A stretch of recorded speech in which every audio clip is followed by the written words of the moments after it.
Hello everyone. Hello. Today the world is mourning the greatest person, one of the greatest person, Pope Francis. Pope Francis just died yesterday, being Monday 21st, and the whole world has been mourning him.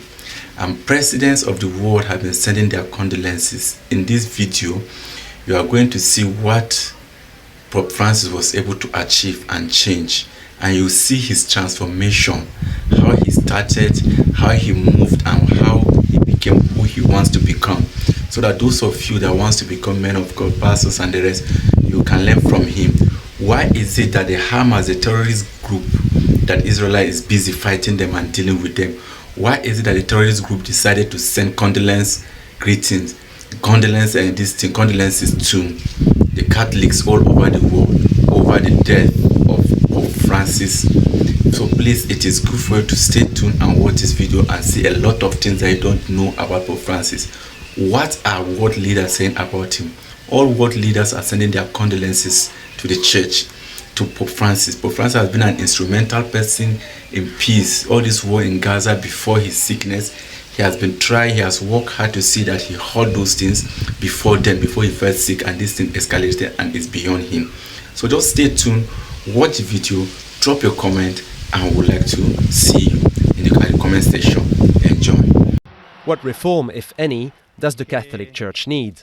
That is the major question which the new Pope has to answer. Few are expecting changes on hot-button issues such as gay marriage or abortion. But on others such as the ordination of women or allowing priests to marry, change may be closer at hand. The scandal surrounding sexual abuse committed by priests is also an open wound waiting to be healed. Benedict XVI promised a zero-tolerance approach and cooperation with legal inquiries. But many dioceses such as Los Angeles have failed to get to the bottom of the abuse, thus tarnishing the Church's reputation further. Persecution of Christians and increased dialogue with Islam will also come on the new pontiff's radar. In the north of Nigeria and in Kenya and Iraq, they've been the victim of deadly attacks by Islamic extremists. The third major target for reform is the Vatican itself. It's been criticized in some quarters as opaque, secretive and corrupt. Benedict XVI pushed for greater transparency, and at the end of his term, saw his own butler on trial for having leaked documents about the Vatican's internal workings. They revealed a dysfunctional church hierarchy riven by infighting. Yet one more issue for Francis I to consider.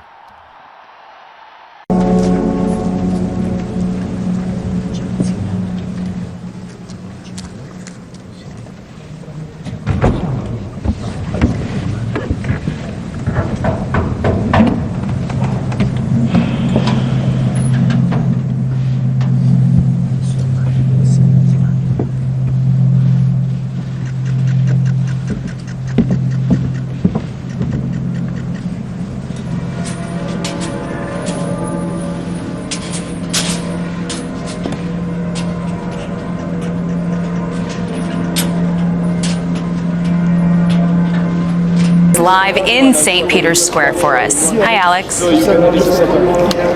Hi, Jackie. It is a somber day here at the Vatican. The sun is setting behind me, where thousands of people have gathered to mourn the passing of Pope Francis. So we are just getting some breaking news now of the official cause of death of the Pope, that he had a stroke early this morning. He went into a coma, he had a heart attack, and later died. Pope Francis was 88 years old. So behind me again, you can hear people praying in front of the Vatican.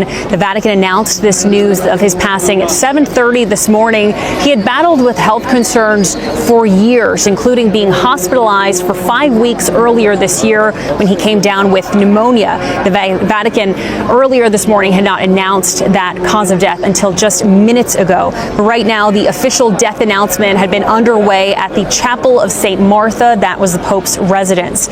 During his 12-year papacy, he advocated for migrants' rights and called for a ceasefire in Gaza. He spoke about climate change, and on occasion, he would soften his language toward the LGBTQ Catholics.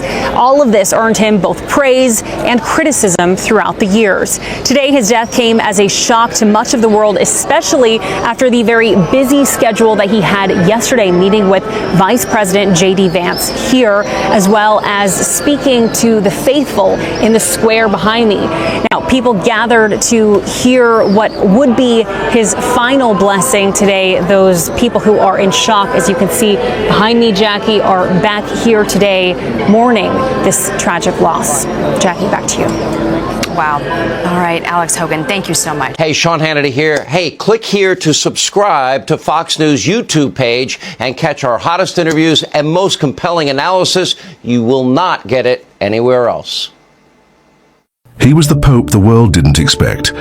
From his first appearance on the balcony, Pope Francis made it clear this would be no ordinary papacy.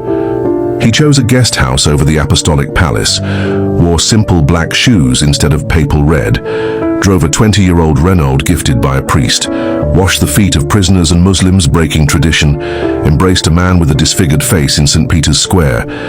He told a boy mourning his dog that animals go to heaven, said, "Who am I to judge?" when asked about gay priests, opened Vatican gates to the homeless, offering food, showers and birthday dinners, auctioned his Harley Davidson to help the poor, personally called strangers who wrote him, offering comfort, prayer and a listening heart. In a world of walls, he built bridges. In a church of rules, he chose mercy. He didn't just change the Vatican, he changed how we see faith, humility and love.